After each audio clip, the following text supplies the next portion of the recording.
While Lina is coming, my young ladies, how many of you missed Lina a lot for the past 2 weeks? You see, they miss a lot. How many of you noticed that Lina didn't come for the past 2 weeks?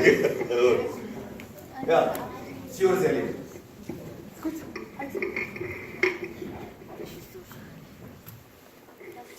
So I went to Mecca, and I'm pretty sure the girls' side know that I was not gone. No, we did. Or do you know? No.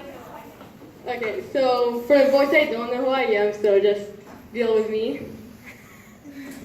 So what was it like? It was a very unique experience, and I really can't really say it in words because it was really different from America. So I went to the grave of Rasul Sallallahu Alaihi Wasallam, and it was very different when I first stepped into it. The whole entire place was the atmosphere just changed completely. Everyone was everyone was crying, and everyone was very shocked, because when you go in there, it's almost like you went inside Jannah, and it was I can't really explain. It was really an amazing experience.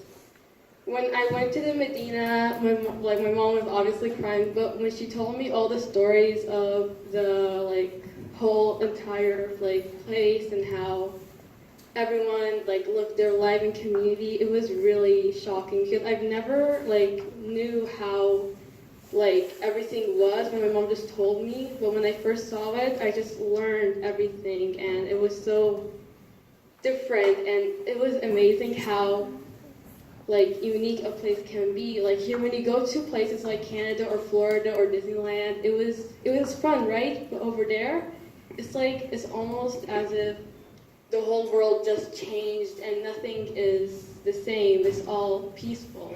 No one really looked at me twice like here. You guys know from the girls' side that people look at you 2 times, because you're wearing a hijab, and it's all very different. So in Mecca, it was different also for the Medina, which is shocking because aren't they both places that are Arabic and all of them are normal and the same? No, because I went and saw the Kaaba and all the things that are where you go usually when you go. It was how do I explain it? It was more of, to describe it as... Draw it out. I want to draw it out. Yeah, it was more like a place where I finally belonged. Over there, when you go, when it's Salat al-Maghrib or Salat al-Jum'ah or anything, the whole entire place is full of adhan. When you go to the mall over there, you don't hear music, you just hear people talking, and the Quran.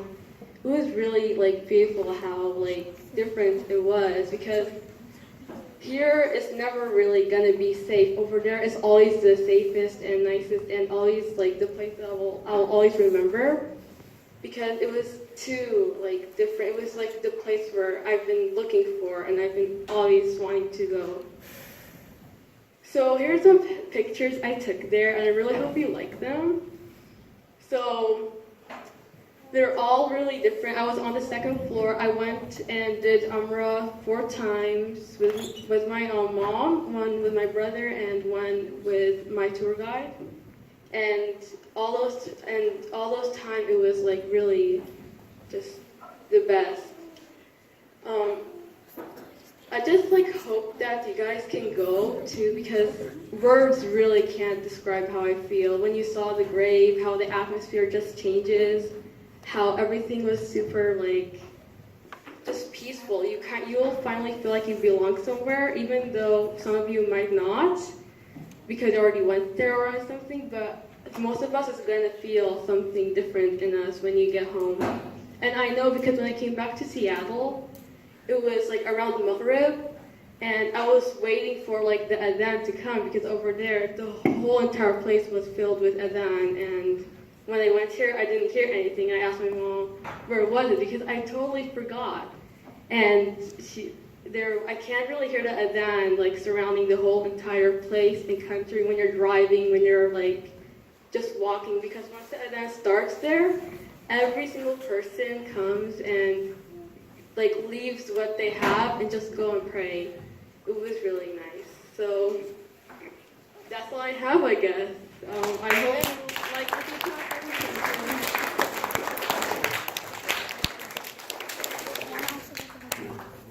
Yes, Hidayah. You have a question, Hidayah? أيوة. Barakallahu fiki ya Lina. Do you want to ask anything, Hidayah? Yeah, Maryam. Ah. How was the food? How was the food? No, what hotel did you go to? Now they're asking, taking different direction. Yeah. Okay, so the food was amazing, of course. Like The hotel. the hotel, it was really expensive. Like Was it the one 5 steps away from the Kaaba? well, it was just 2 blocks away from the Kaaba, you know. I went there too. Yeah, it was Hilton, and it was really nice. Just to let you know, the place was like not expensive at all, because a riyal here is equals to like 35 cents or 50 cents in America. So when we buy when people say riyal is equivalent to like 36, yeah. So like we always just divide the whole thing to see how much cents it will equal in America and how much America is so expensive. Yeah. Any questions? Yes, Sarah. When I went a couple years back, I remember when I went to eat. When I went to eat, they just like gave me a plastic bag that like opens up, and then you put rice on it, and then you eat with your hands. Looks like your dad wanted to save some money in this trip. But she went to a good hotel. Yeah. I honestly don't know what you're talking about. No, there wasn't anything like that. Where did you even go? Yeah, we have questions. You have a lot of questions, Lina, and I have here. For some reason, all your questions are about food. Maryam. Would you have rather went to like London or something, or go to Mecca? I will go to Mecca, of course. This is a very touchy question. If you love Mecca and Medina, you would never be willing to go anywhere but Mecca and Medina. I want to go too. Did anyone like when you like were like? I remember when I was in Medina, I never went to gave me a Mecca. bunch of like sweets and stuff. Okay, so over there, I have braces in case you never noticed. So over there, everyone was looking at me because like they don't have any like help. Like you can't like get a lower price for braces. So everyone's kind of looking at me, thinking I was a millionaire or something, and I was like just walking around closing my mouth because this like woman next to me was like looking at me. She was pointing at my braces, wanting a piece. So just tell me something. So, but everything was fun.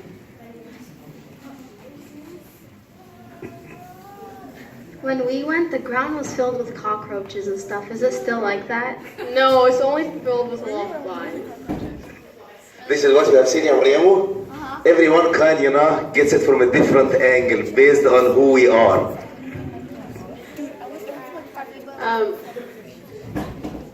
want to ask you a question and be honest. Are you a different person after that trip? Like, how did it change? How old are you? 13. I'm You're going 13. to turn 14 in like a month. Okay, so for a 13, 14-year-old, how did that trip affect your life after you came back, not while you were there? Or did it? Has it changed anything in how you think or how you behave? So, one thing I know that it's kind of funny, but I remember when I came back, I was talking to my friend, and suddenly I just spoke Arabic with her, and she doesn't know Arabic, and it was really funny. She didn't know what I was saying, but it affected me, and I don't know. Like, I felt like back before I went to Mecca, I was more of just a person who, like, isn't the best person, but when I came back, I just felt like, I don't know, I felt like I changed in so much different ways. Like, when I look at everyone else, I don't see just people, I see, like, I don't know, things I can't really explain. Like, it's just a different, like, letter. What did you do in your free time? Like, did you Yeah, what did you do in your free time? Okay, so my mom never really gave me a lot of free time because she's always just going to pray, but with my free time, we just went shopping, we just like had family time. And I know it sounds boring to the boys, like just shopping, wow. But to the, like it was really fun. Yeah. Did you have family there? No, I don't.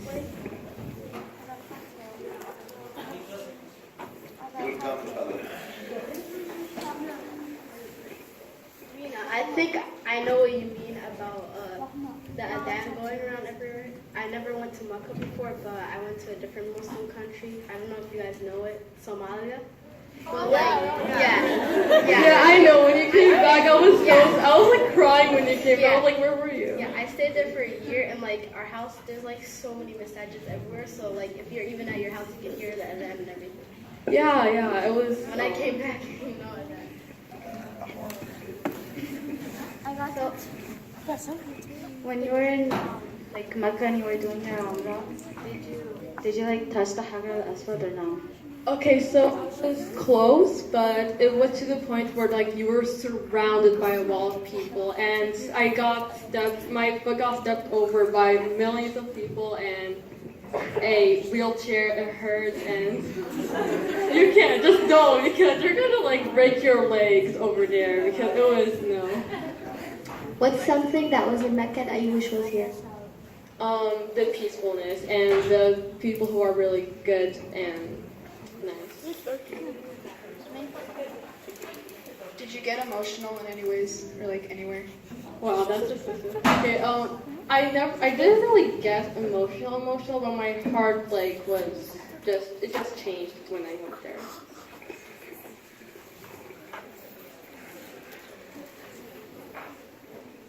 Actually, I have a question for you.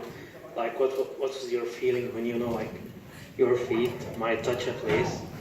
The Prophet ﷺ was like going in this, and because of that, like, I know someone like who never walked wearing anything in his shoes. He just bare feet because he was just worried like he can touch with his shoes a spot that the Prophet ﷺ was wearing over there. And the second question is like, how's your feeling when al-adhan to be happening in Al-Kaaba and everyone in a second, almost in a second, everyone is like getting in a line, everyone is just waiting for the prayer. Like, how's your feeling when you see that? This is not a question, this is sharing your own feelings. So, when I first stepped into the cabin, when I was walking around, my mom told me, when I was there, she told me a lot of bedtime stories of how the Prophet and all the, like, stories of the Nabi and stuff.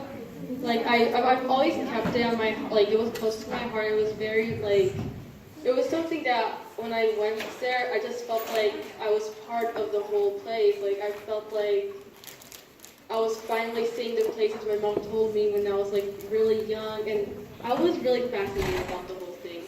And the adhan, when people were waiting for the salah, it was really nice because everyone wasn't just waiting like in a normal message. Everyone was praying extra, and it was really nice. At the end of the salah, there's always this, I forgot the name, the salah for the... Yeah. There's always this, and it really saddens me. Like, I finally realized the reality. Over here, you don't feel, whenever people pass away, we don't feel anything. But over there, every time there is salat, janazah. I was going to say this is the last question, but I cannot say no to Mariam K. So you have more questions. So, did you have a chance to visit Jabal Bar Hira? Oh yeah, I actually was able to climb and visit it, and my brother and me did it with our tour, and it was very, very like hot there, and so it was hard, but it was really... Was it a challenging hike? I always like do crazy things, so it wasn't for me, but for my brother. But this is not the way, it wasn't the best. They did it easy. Over there, they were like... Inshallah, we're gonna go hiking there next time here, inshallah.